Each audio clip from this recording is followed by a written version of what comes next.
Okay, let's move forward. The next is construction of the superbug or the oil eating bacteria. You have studied this very well in class 11th. Again, it was being constructed in 1972. See here. You know that bacteria has two kinds of DNA. One is the nuclear DNA. Actually, it does not have a nucleus, so the DNA is freely floating in the cytoplasm, and another is a circular DNA, which we call as plasmid. So what Anand Mohan Chakravarti found out, that there are 4 different strains of pseudomonas, 4 different types of pseudomonas, and these were separately being able to digest camphor, octane, xylene and naphthalene.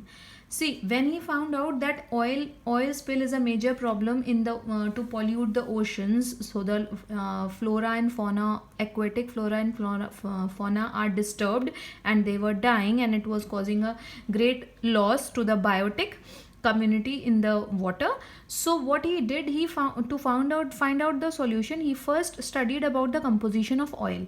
So these 4, he found out that these 4 things, that is camphor, octane, xylene and naphthalene, are the components of this oil, and there were 4 different strains of bacteria already present in the nature which can digest these 4 components. One strain which can digest camphor, another strain which can digest octane, another strain which can digest xylene, and another which can digest naphthalene. So what he did, he could have used all these 4 one by one or together. What was the need of creating this superbug? What was the need? Why he has created it? That is again a big question. We will come to that later. So basically now understand the technique, just revision. So he took these 4 strains and combined the plasmid of camphor degrading bacteria and octane degrading bacteria. These are the green and pink, you can see green and red. So these are combined and a genetically engineered new recombinant. It is a recombinant because here a combination is occurring. So you will call it as a recombinant plasmid, CAM-OCT. See, CAM plasmid, OCT plasmid, camphor plasmid, octane plasmid, A and B combine to give E. E is CAM-OCT plasmid, which is having the genes of camphor plasmid along with the genes of octane plasmid. Similarly, for the other 2 strains he did xylene plasmid, xyl plasmid and naphthalene plasmid, Na plasmid. He combined these 2 again and formed xyl Na plasmid. Okay, F. So AB combined to form E, C and D combined to form F.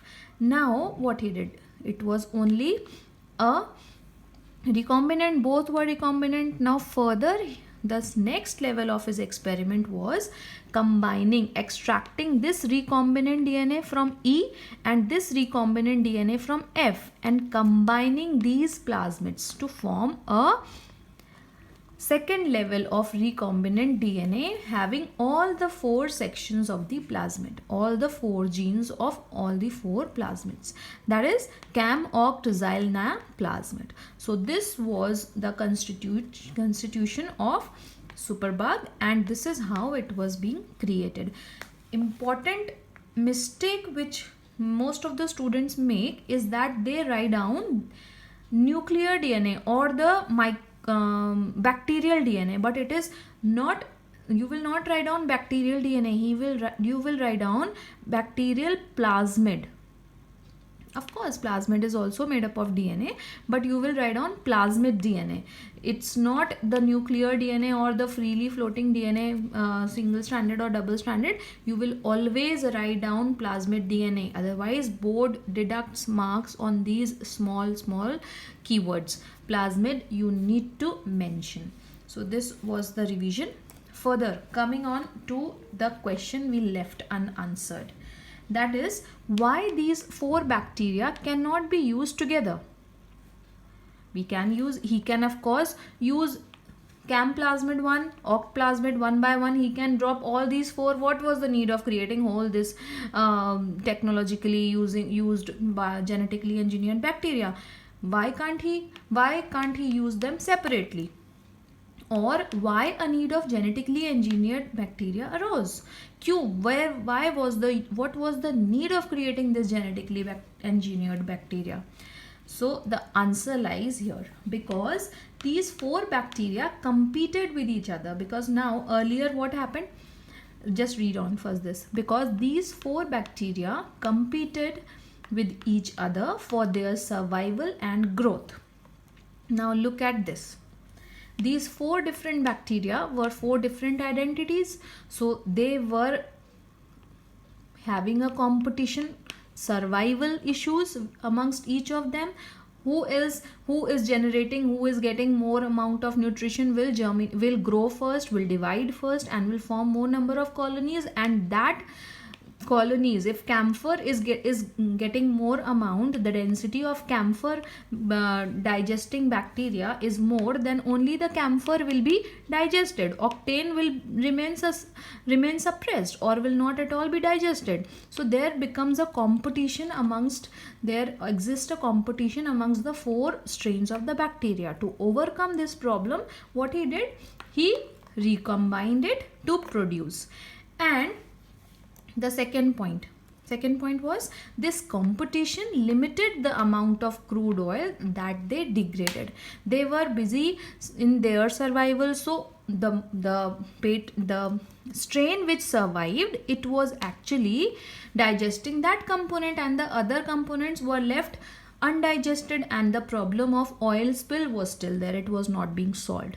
So he did all this genetically engineered product, and then the superbug was having all these 4 qualities present in its plasmid, so it can digest the oil as a whole in equal amount, in equal percentage. All these 4 components of the oil were being digested, cleaning up the water.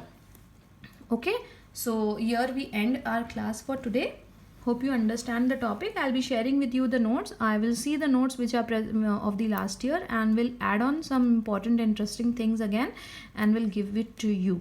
Be prepared for the test in the coming week, when probably the classes will be suspended and you will have only the tests throughout the week. Be prepared. Till now, what has been taught till today, that is till environmental biotechnology, bioremediation, superbug, everything will come. Okay, thank you so much.